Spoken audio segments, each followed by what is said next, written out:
हिन वीडियो में असां सेट जे बारे में पढ़ंदासीं ऐं सेट छा हूंदो आहे इन खे सम्झण जी कोशिशि कंदासीं। सेट खे अगरि असां सवली सिंधीअ में सम्झूं त सेट बेसिकली हिकिड़ो मजमूओ हूंदो आहे मुख़्तलिफ़ शयुनि जो या कुझु मख़सूस शयुनि जो। मिसाल हाणे एक्स असां वटि हिकिड़ो सेट आहे। हाणे इहो जेको एक्स सेट आहे इहो गाॾियुनि जो जोड़ बि थी सघे थो, इहो माण्हुनि जो बि जोड़ थी सघे थो, इहो रांदीकनि जो बि थी सघे थो, इहे जानवरनि जो बि थी सघे थो। पर असां हिते नंबर था खणूं छाकाणि त नंबर जेके आहिनि उहे सम्झण में आसान हूंदा आहिनि ऐं असां उन्हनि ते सवलाई सां मुख़्तलिफ़ अमल करे वेंदासीं। हाणे नंबर था खणूं असां वटि 3 ऐं ॿियो नंबर था खणूं असां 12 ऐं उनखां पोइ नंबर था खणूं असां 5, वरी नंबर था खणूं 13। हाणे इहो असां वटि सेट ठही वियो आहे जेको आहे सेट एक्स। ऐं इन खां पोइ असां हिकिड़ो ॿियो सेट था खणूं जंहिंजो नालो था रखूं असां वाए। असां इन जो नालो ए बी सी या कोई बि रखी सघूं पिया, इहो ज़रूरी न आहे त कहिड़ो बि नालो हुजे, पर हिते असांजो वाए नालो था रखूं। ऐं इहो जेको वाए सेट आहे इन में असां वटि जेके नंबर्स आहिनि उहे आहिनि, सभ खां पहिरियों असां वटि आहे 14, उनखां पोइ नंबर आहे असां वटि 15 ऐं उनखां पोइ नंबर आहे 6 ऐं आख़िर में नंबर आहे असां वटि 3। त हाणे असां वटि सेट वाए ठही वियो आहे जेको मख़सूस शयुनि जो मजमूओ आहे। ऐं सेट जी निशानी इहा हूंदी आहे त सेट खे असां जेका विची लिंकी हूंदी आहे या करली ब्रैकेट जेका हूंदी आहे उहा ॾींदा आहियूं ॿई पासनि ॾे ऐं विच में हुनजा नंबर लिखियल हूंदा आहिनि या उन में अंदरि जेके बि एलिमेंट्स हुजनि आंसर हुजनि उहे लिखियल हूंदा आहिनि। हाणे अचो त इन्हनि सेट्स ते कुझु अमल था कयूं ऐं सभ खां पहिरियों अमल जेको असां कंदासीं उहो हूंदो इंटरसेक्शन यानी सेटनि जी काट। त इहो लिखिबो ईअं आहे त पहिरियों एक्स लिखिबो आहे, उनखां पोइ इंटरसेक्शन जी निशानी ॾिबी आहे ऐं उनखां पोइ ॾिबो आहे वाए यानी एक्स ऐं वाए खे असां पाण में कटियूं था पिया। ऐं इन जे करे असांखे जेको नओं सेट मिलंदो उहो एक्स ऐं वाए खां धार हूंदो, पर उन में उहे अंग हूंदा जेके एक्स ऐं वाए ॿिन्हिनि में मौजूदु हुजनि। त असांजी जेका इंटरसेक्शन जी निशानी आहे इन खे असां एंड बि चवंदा आहियूं, मतिलबु ऐं बि चवंदा आहियूं। मतिलबु इन में उहे आंसर हूंदा आहिनि जेके एक्स ऐं वाए ॿिन्हिनि में मौजूदु आहिनि। इन करे असां इन खे एंड जी निशानी बि करे पढ़ंदा आहियूं या सम्झंदा आहियूं। त हाणे एक्स ऐं वाए में ॾिसो त असां वटि 3 हिकिड़ो अहिड़ो अंग आहे जेको एक्स में बि आहे ऐं 3 हिकिड़ो अहिड़ो अंग आहे जेको वाए में बि आहे, यानी ॿिन्हिनि में अंदरि 3 आहे। त असां 3 लिखी था छॾियूं ऐं 3 खां पोइ ॾिसूं त ॿियो को अंग आहे। हाणे 12 ॾिसो त 12 मथे आहे पर 12 हेठि वाए में मौजूदु न आहे।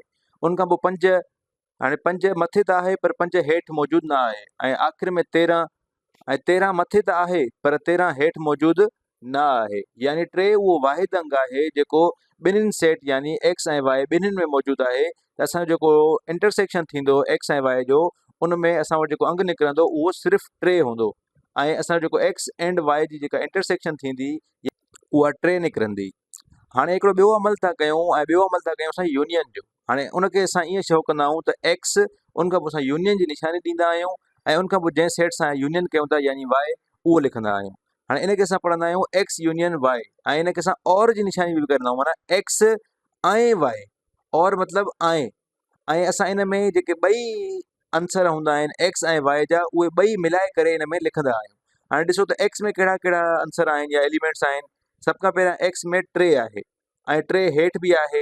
त इहो 3 असां ॿ दफ़ा न लिखंदासीं। सेट में कॾहिं बि 2 शयूं न लिखबियूं आहिनि हिकु जहिड़ियूं। सेट में हमेशह ख़ासि क़िस्म जा एलिमेंट्स यानी मख़सूस शयूं हूंदियूं आहिनि ऐं अगरि हिकु जहिड़ियूं शयूं अची थियूं वञनि त उहे सिर्फ़ु हिकु दफ़ो लिखबियूं आहिनि, 2 दफ़ा न लिखबियूं आहिनि। इहे सेट जे उसूल जे ख़िलाफ़ु थी वेंदो। त असां 3 लिखंदासीं ऐं 3 खां पोइ असां वटि 12 आहे, 12 लिखंदासीं ऐं उनखां पोइ असां वटि 5 आहे त असां 5 लिखंदासीं ऐं उनखां पोइ 13 आहे असां 13 लिखंदासीं।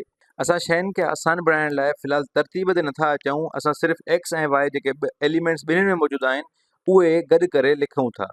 ऐं हाणे त उनखां पोइ 14 आहे असां 14 लिखंदासीं, उनखां पोइ 15 बि आहे उहो बि लिखंदासीं ऐं उनखां पोइ असां 6 उहो बि लिखंदासीं ऐं 3 असां अॻु में लिखी आया आहियूं त वरी न लिखंदासीं। इन करे असांजो एक्स यूनियन वाए बराबरि थींदो इन सेट जे जेको असांजो हाणे ठहियो आहे। ऐं इन्हनि सेट्स खे तस्वीरी तौर ते ॾेखारण जो हिकिड़ो तरीक़ो आहे जंहिंखे असां चवंदा आहियूं वेन डायग्राम। हाणे वेन डायग्राम ठाहिण जे लाइ पहिरियों असांखे हिकिड़ो चौकुंडो ठाहिणो पवंदो ऐं उहो जेको चौकुंडो आहे असां ठाहियूं था इन में तमामु नंबर्स यानी जेके बि नंबर्स आहिनि मौजूदु आहिनि। हाणे अचो त पंहिंजो एक्स जेको सेट आहे उहो ठाहियूं था त असां हिकिड़ो सर्किल था ठाहियूं ऐं जेको सर्किल आहे असां सम्झूं था त इहो असांजो सर्किल सेट एक्स आहे। हाणे जे एलिमेंट्स बि लिखूं था त असां वटि 3 आहे, असां वटि 5 आहे, असां वटि 12 आहे ऐं आख़िर में असां वटि 13 आहे। हाणे असां वटि सेट एक्स जा एलिमेंट्स लिखिजी विया आहिनि। हाणे अचो त सेट वाए खे ठाहियूं था। हाणे सेट हीअ असांजो सेट वाए आहे जेको असां ॿियो दाइरो ठाहियूं था पिया।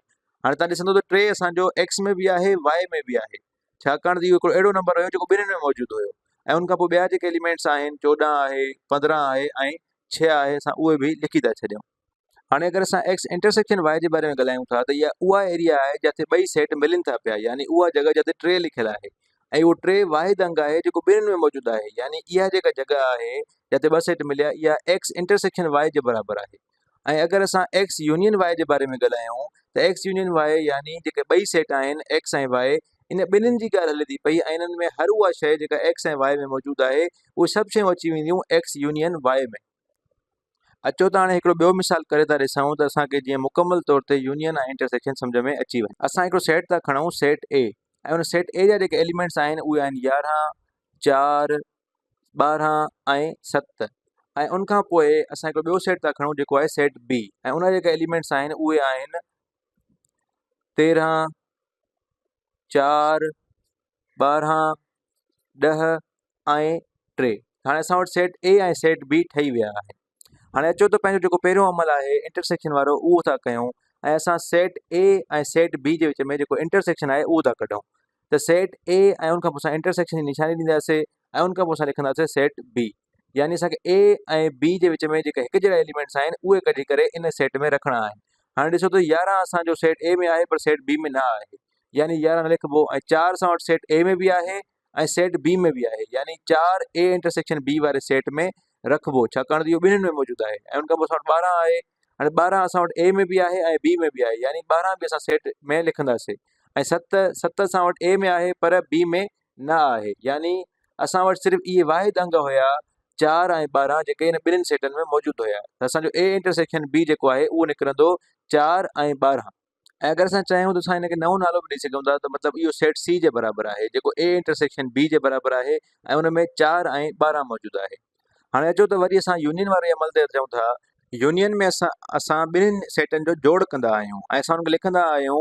सभ खां पहिरियां सेट ए लिखंदा आहियूं ऐं उनखां पोइ असां यूनियन जी निशानी ॾींदा आहियूं ऐं उनखां पोइ सेट बी लिखंदा आहियूं ऐं इन में असां जेके ॿई एलिमेंट जेके ए ऐं बी में मौजूदु हूंदा आहिनि उहे गॾु करे इन हिकिड़े सेट में लिखंदा आहियूं।